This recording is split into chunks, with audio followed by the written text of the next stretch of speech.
So guys, আমি কিন্তু জানি যে আপনাদের মধ্যে অনেকেই আছে যারা অ্যাকোরিয়ামের মাছ রাখেন এবং সেই মাছের জন্য লাইভ ফুড খোঁজেন, যেগুলো জীবিত খাবার। তো এই খাবারগুলো কিন্তু আপনি চাইলে ঘরের ভিতরেই বানিয়ে নিতে পারেন। অনেক প্রকারের খাবার আছে, যেমন ব্লাড ওয়ার্ম আছে, তারপরে মশার লার্ভা আছে, মাস্কিটো লার্ভা আছে, দেন আপনাদের ইনফুসুরি আছে। তো আজকের ভিডিওটা দেখার পর আপনি খুব সহজেই ঘরের ভিতরে এইগুলোর ভিতরে যে কোনো একটি খাবার তৈরি করে ফেলতে পারবেন, আর যেটা আপনার মাছেদের গ্রোথের জন্য খুব গুরুত্বপূর্ণ একটা ভূমিকা রাখবে। আর সেটা হচ্ছে গিয়ে ইনফুসুরিয়া। এখন এই ইনফুসুরিয়াটা হচ্ছে গিয়ে অনেক ছোট মাছের জন্য প্রযোজ্য, বড় মাছও খেতে পারবে। তো চলুন আজকে আপনাদের হাতে কলমে বুঝাই দিব যে ইনফুসুরিয়াটা মূলত কীভাবে আপনাদের ঘরে বসে কালচার করা লাগবে। এবং আমি অন্যান্যদের মতন অনেক কিছু দেখাবো না যে এত এত জিনিসপত্র লাগবে, একেবারে সহজে যেটা আপনারা খুব সহজে বুঝবেন এবং খুব সহজে আপনারা সেটা অ্যাপ্লাই করে আপনাদের জন্য কাঙ্ক্ষিত সেই ফলাফলটি পেয়ে যাবেন। তো চলুন আর দেরি না করে শুরু করতেছি আজকে নতুন একটি ভিডিও, শিক্ষণীয় ভিডিও, ইনফুসুরিয়া কালচার ভিডিও। তো যদি ভিডিওটা ভালো লাগে আগেই বলে নিই, চ্যানেলটাকে সাবস্ক্রাইব করতে কিন্তু অবশ্যই ভুলবেন না, কারণ এই চ্যানেলে অনেক ধরনের টিপস অ্যান্ড ট্রিক্স এবং অনেক কিছু শেখানো হয় অ্যাকুরিয়াম রিলেটেড।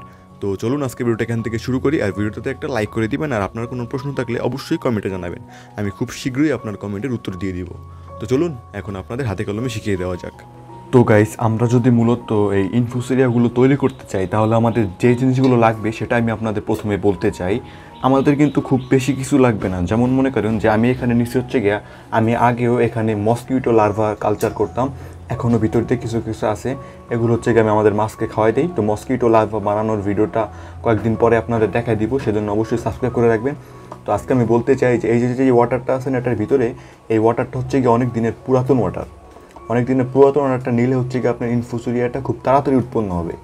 সেজন্য অনেক দিনের পুরাতন ওয়াটারটা নেওয়ার চেষ্টা করবেন। যত বেশি পুরানো হবে তত ভালো। আমার এই ওয়াটারটা ধরতে গেলে প্রায় 1 মাসের মতন পুরানো। যখন একটু শুকায় যায় আমি হালকা হালকা পানি দিয়ে এরকম বানায় রাখছি। তো ইনফুসুরিয়া বানানোর জন্য আমাদের প্রধানত যে জিনিসটা লাগবে সেটা আমি আপনাদেরকে এখন বুঝাই দিই কীভাবে করতে হবে, এবং তারপরে আমি আপনাদের বুঝাই দিব যে এটা কীভাবে আর কি এখান থেকে ইনফুসুরিয়াটা উৎপন্ন হবে। তো চলুন, প্রথমেই হচ্ছে গিয়ে আমাদের দুইটা জিনিস লাগবে। একটা হচ্ছে গিয়া একেবারে গরুর কাঁচা দুধ, আর হচ্ছে গিয়া যে আটা ময়দা যেটা আপনারা খান সেটা লাগবে। দুধ আর এই দুইটা লাগবে। তো এখন আর কোনো কিছু না করেই সরাসরি এই যে দুধটা আমরা আনছি, এই দুধটা আমরা দিয়ে দেবো এই ইয়েটার ভিতরে, পানিটার ভিতরে দিয়ে দেবো দুধ।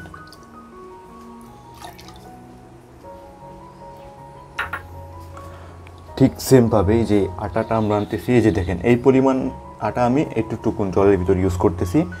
তো এটাও আমরা এটার ভিতর দিয়ে দিব ভালোভাবে। এখন হচ্ছে গিয়ে আমাদের একটাই কাজ, এগুলোকে ভালোভাবে মিক্স করে দিব এখানে এটার ভিতরে, যাতে মানে গুলে যায়।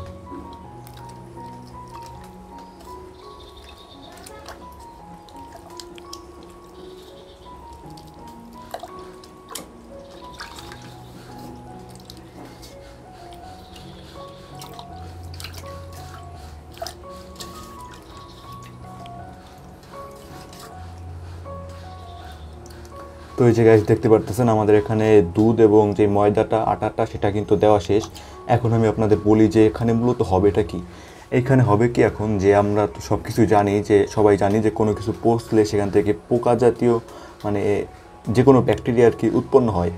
তো এখানে আপনার কোনো ওই রকম মানে পশু পাখি পচলে যেরকম বড় বড় পোকা হয় ওইগুলো হবে না।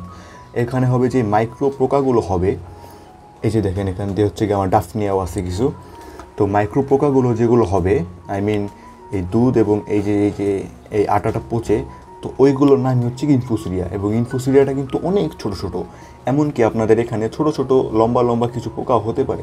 ওইগুলো আপনার পাইপের মাধ্যমে উঠায় নিয়ে আপনাদের মাছকে খাওয়া দিতে পারবেন। মানে যে কোনো ধরনের পোকাই হোক, এখান থেকে কোনো ক্ষতিকর কিছু উৎপন্ন হবে না।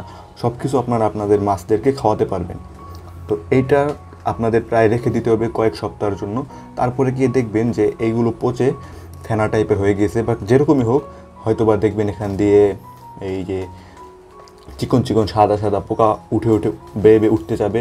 ওইগুলো আপনারা হচ্ছে গিয়ে মাইক্রো ওয়ার্মের টাইপের হিসেবে খাওয়াতে পারবেন। মাইক্রোওয়ার্ম হয়তো বা আপনারা অনেকেই চিনেন। আর তারপরে এই ওয়াটারটা দেখবেন আস্তে আস্তে উপরে যখন একটা সরের মতন পড়ে যাবে, ওইটাকে আস্তে আস্তে সরায় ফেললেই নিচে দেখবেন যে লাল লাল হয়ে রয়েছে। ওইটা যদি আপনারা গ্লাসে উঠান অথবা ভালোভাবে খেয়াল করেন, দেখবেন প্রচুর প্রচুর কোটি কোটি ছোটো ছোটো পোকা টাইপের দৌড়াদৌড়ি করতেছে পানির ভিতর দিয়ে। ওইগুলো হচ্ছে কি আপনার ইনফুসুরিয়া। ওইগুলো আপনার ছোটো মাছ, গাপ্পি মাছের ফ্রাই, মানে যে কোনো মাছের ফ্রাই, দেন ছোটো মাছ, বড়ো মাছদেরকেও খাওয়ানো যায়। এগুলো হচ্ছে কি মাছের জন্য খুব উপকারী একটা খাবার।